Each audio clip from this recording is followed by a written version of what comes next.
Olá, tudo bem com você? Está iniciando agora mais uma videoaula do PET volume 3, né? Correspondente, né? O horário aí, ó. Correspondendo à função do segundo grau, a primeira semana. Então, vamos lá. Função do segundo grau, ela também é conhecida como função quadrática, ok? E o que vem a ser isso? A função quadrática é qualquer função do tipo R em R é de números reais em números reais.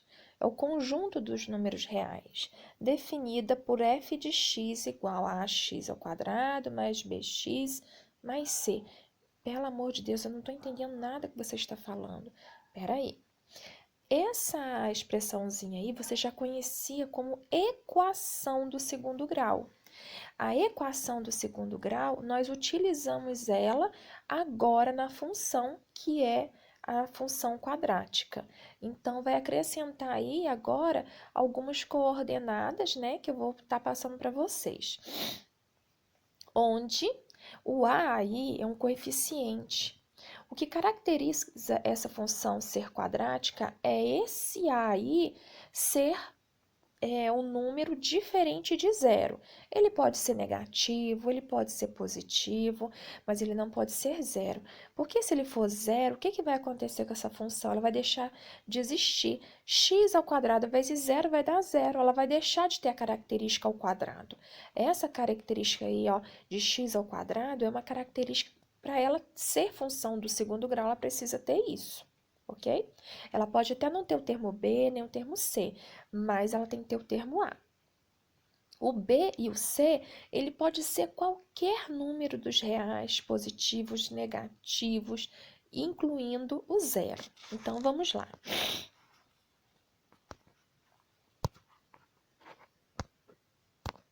Aqui, ó, coloquei aqui, né, a barrinha representando. Aqui nós vamos perceber que eu tracei aí, onde eu acabei de falar com vocês, né, sobre os coeficientes.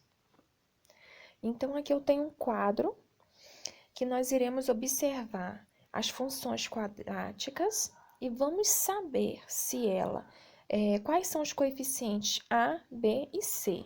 Quem acompanha o x é o A, que não aparece aí, mas é o número 1.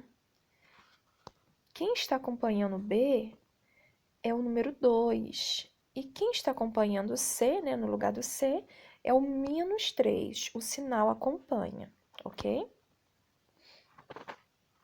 Aí o número 5 já foi rapidinho, tá acompanhando o x ao quadrado aí embaixo. E agora o -20, né, que é o item B. Vocês vão observar aí que nessa segunda função não tem o item C. Se não tem, é porque ele é zero, né? Mas zero a gente não põe. Então, esse item aí é zero. O coeficiente dele corresponde a zero. Na função aí x ao quadrado menos 4, nós vamos observar que nós não teremos o coeficiente b, só teremos o a e o c. Então, nós iremos colocar aí, né, o 1, que acompanha o x, o 0, que corresponde ao b, e o -4 aí é o item c, que é o coeficiente c, né? Então, está dando aí.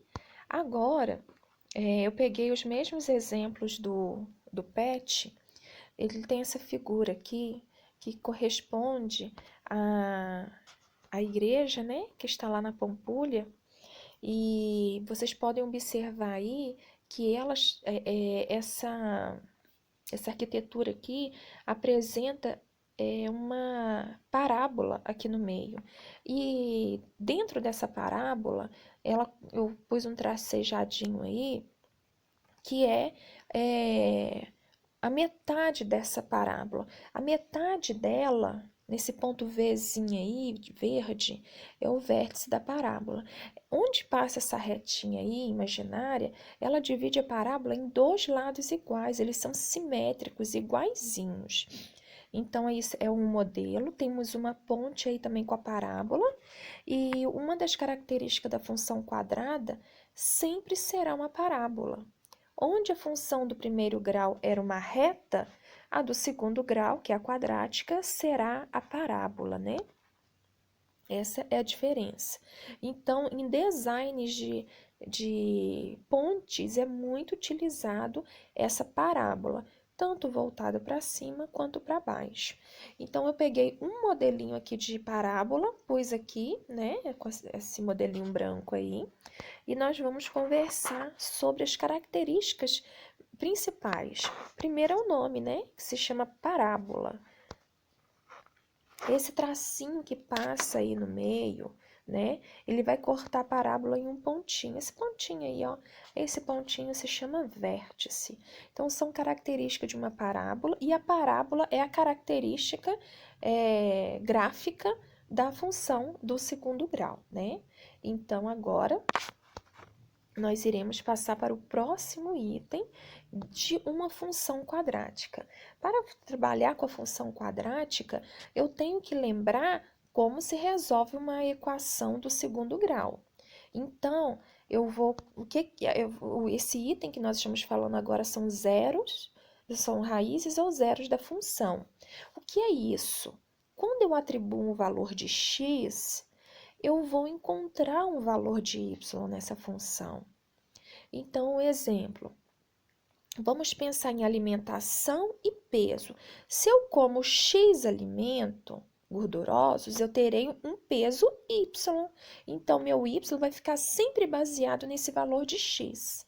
Então, agora, para eu encontrar esse zero aqui, e a raiz, são valor de X. Mas são valor de X quando o meu Y aí, ó, como está escrito, for zero. Então, eu vou escrever aqui para vocês, né, a função do segundo grau. Ela tem duas formas de escrita. Ela pode ser tanto colocada f de x é igual a x ao quadrado mais bx mais c, ou y igual a mesma expressãozinha. O que acontece? As duas falam a mesma forma. Eu posso escrever do primeiro jeito quanto do segundo. Então, quando eu quiser encontrar o zero ou a raiz da função, eu vou pegar isso aí que está circulado de amarelo e vou igualar a zero. Então, quando eu igualo a zero, eu vou encontrar esse valor aí que eu estou procurando, de x, para que meu y aí seja zero. Então, qual fórmula que eu uso para fazer isso? A fórmula de Bhaskara, né? Mais conhecida como fórmula de Bhaskara, que nem foi o Bhaskara mesmo que fez, né, a invenção total, mas ele contribuiu e ficou como o nome dele, mais conhecida como fórmula de Bhaskara. E eu pus a fórmula aí e também vou colocar a fórmula do delta aí, para quem tiver esquecido. Então, Kelly, como é que fica isso aí no gráfico, né? Tá, o zero a raiz da função. Eu vou mostrar uma tabelinha aqui. O que acontece quando eu vou fazer essa resolução da equação do segundo grau? Eu preciso primeiramente encontrar um valor de delta. Quando esse valor de delta for positivo, maior que zero, ele pode ser 1, 2, 3, 4, 5, infinitamente positivo. Vai acontecer uma coisa muito interessante com o gráfico. Ou ele vai encostar no eixo x duas vezes. Cada parábola terá duas raízes, dois valores de x. Então, recapitulando, eu quero encontrar o zero a raiz da função. E quando o meu delta der positivo, a minha parábola terá dois valores de x, que são essas duas bolinhas aí que estão interceptando o eixo x. Tá? Eu pus essas duas parábolas aqui porque ela pode estar voltada para cima ou para baixo. O que vai diferenciar aí é o coeficiente, mas depois eu vou falar sobre esse coeficiente. Então, quando o meu delta der zero, o que vai acontecer com essa parábola? Eu vou ter um delta zero. Quando o delta der zero, a minha parábola vai encostar uma única vez nesse eixo x. Ela pode estar voltada tanto para cima quanto para baixo, mas ela vai encostar uma vez só. Então, tanto o meu x1 quanto o meu x2 vai ter o mesmo valor. São valores iguais, como se fossem irmãos gêmeos, né? Então, agora, quando o meu delta der negativo, aí nós não iremos continuar com a nossa resolução. Por quê? Porque não existe raiz de número negativo. Então, ele não irá encostar nenhuma vez no eixo x. Então, essa é as características do zero ou da função, ok? Agora, nós iremos falar sobre a concavidade da parábola. O que é uma concavidade?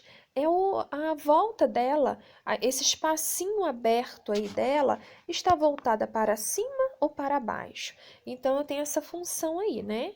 A função quadrática. E quando o meu azinho que está acompanhando o x for positivo, maior que zero, ela vai estar voltada para cima. Quando o meu ar for negativo, menor que zero, ela vai estar voltada para baixo. Então, eu vou pôr aqui os exemplos. A primeira aí, o vermelho, essa parábola vermelha aí, ela tá com a mesma cor desse retângulo aí em cima. O A dela é menor que zero. Por quê? Porque a voltinha dela tá virada para baixo. Só de olhar, a gente vai começar a identificar. Ah, ela tá virada para baixo é porque o A é negativo. A parábola azul corresponde ao primeiro retângulo em cima. Quando o meu ar for positivo, ela vai ter sempre esse formato, virado para cima. O segundo exemplo, nós temos uma parábola aí que encosta uma vez só. Então, novamente, a azul, ela está voltada para cima, com cavidade voltada para cima. Ela encostou uma vez, mas ela está voltada para cima por quê? Porque o A é positivo. E a vermelha, ela está virada para baixo, a concavidade para baixo, porque o meu A aí é negativo, ok? Nesse exemplo também, apesar de não encostar no eixo X, a concavidade da azul está voltada para cima, porque o meu A é positivo. E a concavidade do vermelhinho está voltada para baixo, porque ela é negativa. Então, nós vamos guardar isso. Vamos dizer que aí eu tenho esse A valendo -2 nessa função aí. Então, eu já vou saber que vai ser qualquer um desses modelinhos vermelhos. Ah, mas vamos imaginar que esse aí é 4. Eu estou dando valores aleatórios, tá? Estou dando valores positivos, negativos e positivos. Ah, ele é 4, ele é positivo? Ah, então pode ser alguma dessas azuis. Então, é assim que a gente descobre a concavidade da parábola. Espero que você tenha compreendido. Qualquer dúvida, você põe aí nos comentários para que eu possa tirar as suas dúvidas, ok? Um grande abraço e até a próxima.